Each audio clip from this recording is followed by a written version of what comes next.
안녕하십니까. 2050년 탄소 제로 선언 촉구를 위한 국회 기후위기 그린뉴딜 연구회와 더불어민주당 미래전환 K뉴딜 위원회 그린뉴딜 분과의 공동 기자회견을 시작하겠습니다. 저는 오늘 기자회견의 사회를 맡은 더불어민주당의 이소영 의원입니다. 금일 2050년 탄소제로 선언 촉구 기자회견에 참석해 주신 여러분 감사드립니다. 어제 일본 정부가 2050년까지 온실가스 순 배출을 제로로 만들겠다는 목표를 공식 발표했습니다. 이미 탄소제로 목표를 밝힌 유럽연합과 중국 등에 이어 일본까지 탄소제로를 선언해 사실상 주요 산업국들은 모두 탄소제로를 선언한 상태입니다. 미국 역시도 민주당의 조 바이든 대선 후보가 2050년 탄소제로 목표를 핵심 공약으로 발표한 상태입니다. 우리나라 역시 국제사회에 책임을 다하고 또 경제위기 극복을 위해서 더 이상 탄소제로 선언을 늦추기가 어려운 상황입니다. 이러한 상황을 고려하여 국회 기후위기 그린뉴딜 연구회와 더불어민주당 미래전환 K뉴딜 위원회의 그린뉴딜 분과가 공동으로 2050년 탄소 제로 선언을 촉구하는 기자회견을 준비했습니다. 지구와 대한민국의 미래를 결정하는 중요한 사안이기 때문에 기자님들의 많은 관심과 보도를 부탁드립니다. 오늘 참석해 주신 의원님들을 소개해 드리겠습니다. 먼저 국회 기후위기 그린뉴딜 연구회 대표 의원이신 우원식 의원님 참석해 주셨습니다. 더불어민주당 미래전환 K뉴딜 위원회 그린뉴딜 분과 위원장이신 김성환 의원님 참석해 주셨습니다. 그리고 그린뉴딜 분과 위원 그리고 그린뉴딜 연구회의 참여 의원님들 오늘 많이 참석해 주셨습니다. 강두구 의원님 참석해 주셨습니다. 김원희 의원님 참석해 주셨습니다. 양이원영 의원님 참석해 주셨습니다. 민영배 의원님 참석해 주셨습니다. 허영 의원님 참석해 주셨습니다. 윤준병 의원님 참석해 주셨습니다. 김정호 의원님 참석해 주셨습니다. 미성곤 의원님 참석해 주셨습니다. 신영대 의원님 참석해 주셨습니다. 조우섭 의원님 참석해 주셨습니다. 이용빈 의원님 참석해 주셨습니다. 이원택 의원님 참석해 주셨습니다. 다음은 오랜 기간 기후위기 대응을 위해 노력해 오신 두 분 의원님의 말씀을 듣도록 하겠습니다. 먼저 국회 기후위기 그린뉴딜 연구회 대표 의원이신 우원식 의원님의 말씀을 청하겠습니다.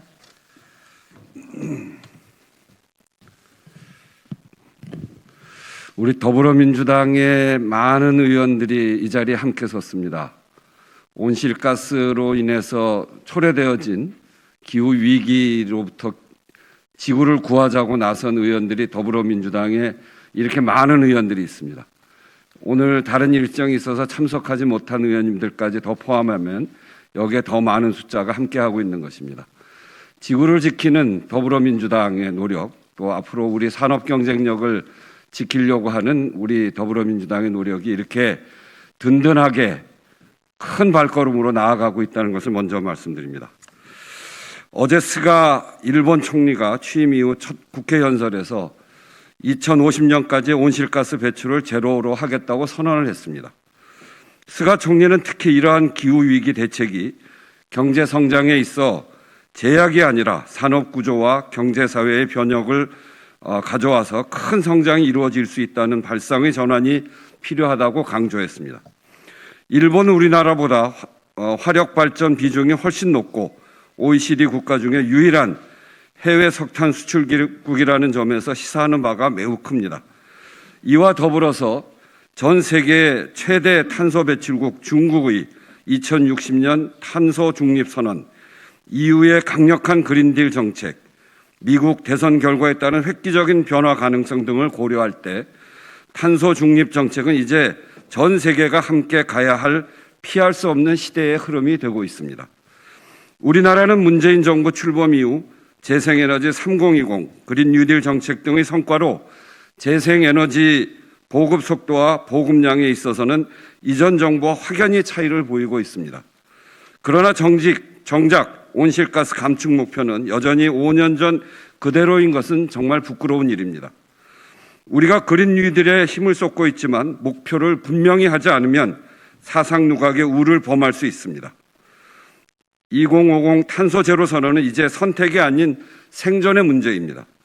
향후 대한민국의 글로벌 산업 경쟁력과 그리고 경제사회의 변혁과 성장을 위해 반드시 가야 할 길입니다. 오늘 그러한 절박함을 전하기 위해 많은 의원님들이 뜻을 함께 모으기로 한 것입니다. 그린 경제를 둘러싼 치열해진 주도권 경쟁에 더 이상 대한민국이 머뭇거려서는 안 됩니다. 글로벌 스탠다드를 만드는 과정에서 우리가 주도권을 가질 수 있도록 더 과감하고 적극적인 온실가스 감축에 나서야 합니다. 2030 감축 목표 상향과 2050 탄소 중립 선언을 정부에 강력히 촉구합니다. 저희들의 뜻을 모아서 정부의 의견을 전하고 반드시 이 길로 갈 수 있도록 최선의 노력을 다하겠습니다. 감사합니다. 다음으로 더불어민주당 미래전환 K뉴딜 위원회 그린뉴딜 분과위원장이신 김성환 의원님의 말씀을 듣도록 하겠습니다. 네, 높네. 네, 키가 커서. 네, 중국에 이어서 기후위기에 소극적이었던 일본까지 어제 2050년 탄소제로 선언을 했습니다. 이제 우리나라 차례입니다. 코로나 위기보다 100배, 1000배 큰 위기가 온다면 기후위기라고 합니다. 시시각각 기후위기가 닥쳐오고 있는 지금 위기는 곧 기회일 수 있습니다. 늦어도 2050년까지 탈탄소 사회로 전환하는 일은 문명의 대전환을 의미합니다. 1769년에 제임스 바트가 처음으로 증기기관을 만들었습니다. 1800년대 석탄과 증기기관차, 1900년대 석유와 자동차로 상징되는 산업혁명 시대를 우리는 살아왔습니다. 산업혁명은 한마디로 탄소 기반 문명이라고 할 수 있습니다. 우리는 이제 앞으로 30년 동안 탈탄소 시대로의 새로운 문명을 만들어 나가야 합니다. 1차 산업혁명은 영국이, 2차 산업혁명은 미국이 주도했다면 탈탄소 혁명의 주인공은 아직 어느 나라라고 말할 수 없습니다. 지구에 부담을 주지 않고 인류가 자연과 공존하면서 더 행복하게 살아갈 수 있는 새로운 문명사회의 주인공이 저는 대한민국이 되기를 진심으로 희망합니다. 고맙습니다. 다음은 기자회견문 낭독 시간입니다. 참석해 주신 의원님들이 나눠서 낭독하도록 하겠습니다. 먼저 김정호 의원님 시작 부탁드립니다.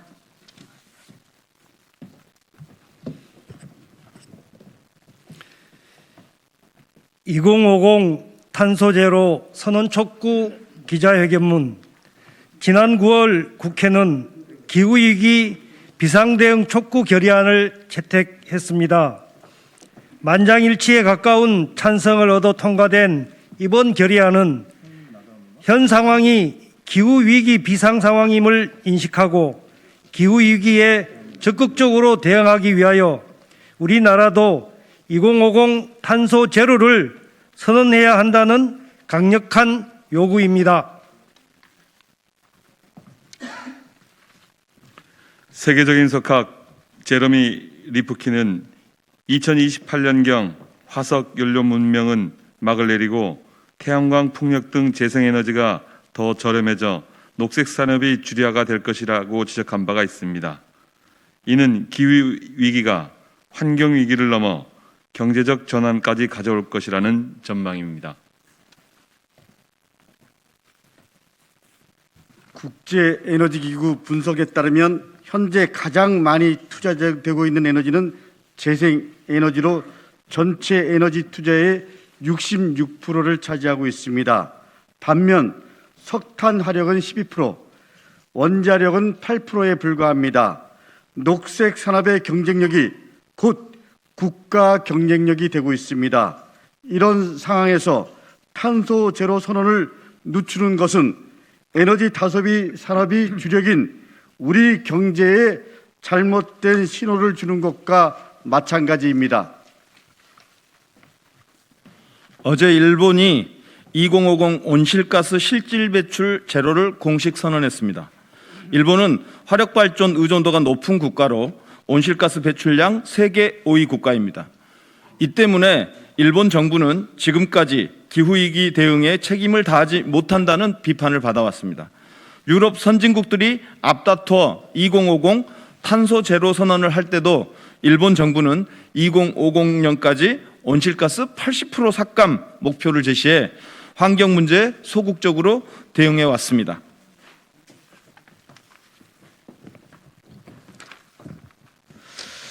그러나 어제 일본 정부는 2050 탄소 배출 제로를 목표로 국제사회 일원으로서 책임을 다하겠다고 밝혔습니다. 녹색 사회 실현을 성장 전략으로 삼겠다는 비전도 발표했습니다. 우리나라와 같이 에너지 수입 의존도가 높고 화력 발전 비중이 높은 일본의 선언은 우리에게 시사하는 바가 큽니다. 일본뿐만이 아닙니다. 지난 9월에는 온실가스 배출 세계 1위인 중국이 2060 탄소 중립 선언을 했습니다. 또 배출량 세계 2위인 미국의 조 바이든 민주당 대선 후보 역시 2050 탄소 제로를 공약으로 내걸었습니다. 이미 탄소 제로를 약속한 EU를 포함해 주요 국가들이 대부분 2050년까지는 온실가스 배출을 멈추겠다고 약속했습니다. 이는 산업혁명 이후 현대 문명의 기초가 된 화석연료를 중단하자는 메시지이자 탄소 문명이 탈탄소 문명으로 바뀌고 있다는 패러다임 전환의 상징이기도 합니다. 그런데 온실가스 연배출 세계 7위, 누적 배출량 17위인 우리나라는 탄소 제로 선언을 주저하고 있습니다.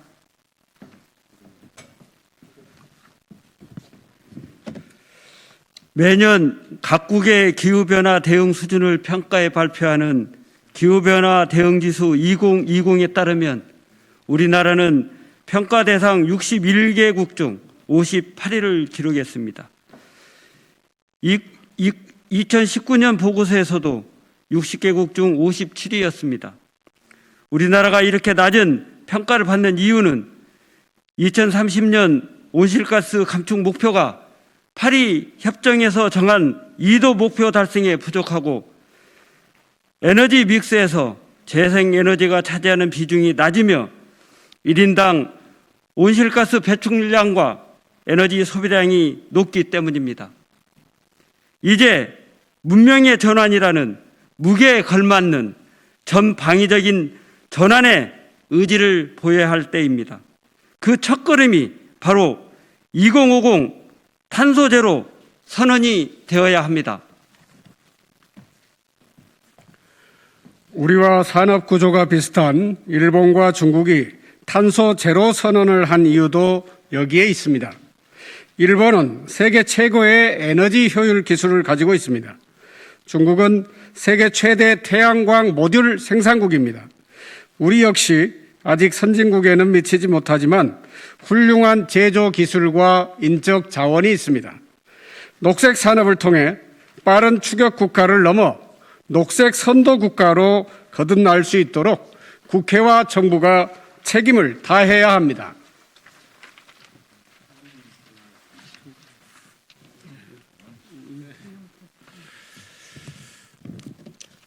국회 차원에서도 정부와 협력하여 온실가스 감축 정책을 강화하고 녹색 산업이 경쟁력을 가지고 우리 사회를 이끌 수 있을 때까지 최선을 다해 지원하겠습니다. 그린 뉴딜이 단순히 경제 위기를 극복하는 수단이 아닌 우리 사회의 패러다임이 전환되는 계기로 만들겠습니다. 이를 뒷받침하기 위해 그린 뉴딜 기본법인 기후위기 대응을 위한 탈탄소 사회 이행 기본법을 빠른 시일 내에 제정하겠습니다. 이제 정부가 화답할 차례입니다. 올해는 파리 협정 비중국 의무에 따라 2050년까지의 장기 저탄소 발전 전략을 유엔에 제출해야 합니다. 장기 저탄소 발전 전략에 2050 탄소 제로 목표가 반드시 포함되어야 합니다. 또한 어떻게 목표를 달성할 것인지에 대한 구체적인 이행 계획을 정부 차원에서 수립해야 합니다. 장기 저탄소 발전 전략에 맞춰 중단기 온실가스 감축 목표를 재조정하고 재생 에너지 산업과 에너지 효율화 산업 등 녹색 산업에 대한 종합적인 발전 전략을 제시해 전방위적 사회 변화를 이끌어야 합니다. 우리나라는 코로나19 위기에서 K-방역으로 선진국을 능가하는 국가 역량을 확인했습니다. 그간 우리가 자랑해왔던 높은 시민의식과 잠재력은 기후위기에서도 더 큰 동력이 될 것입니다. 대한민국이 국제사회의 일원으로서 책임을 다하고 녹색 문명으로의 전환을 이끌어가는 선진국으로 만들기 위해 2050 탄소제로 목표 설정을 엄중히 촉구합니다.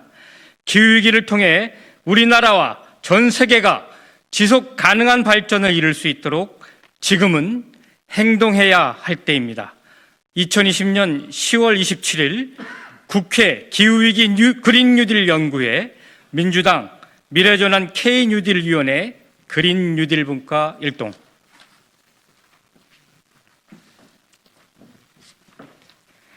기자회견문 낭독이 끝났습니다. 다음은 질의응답 순서를 갖도록 하겠습니다.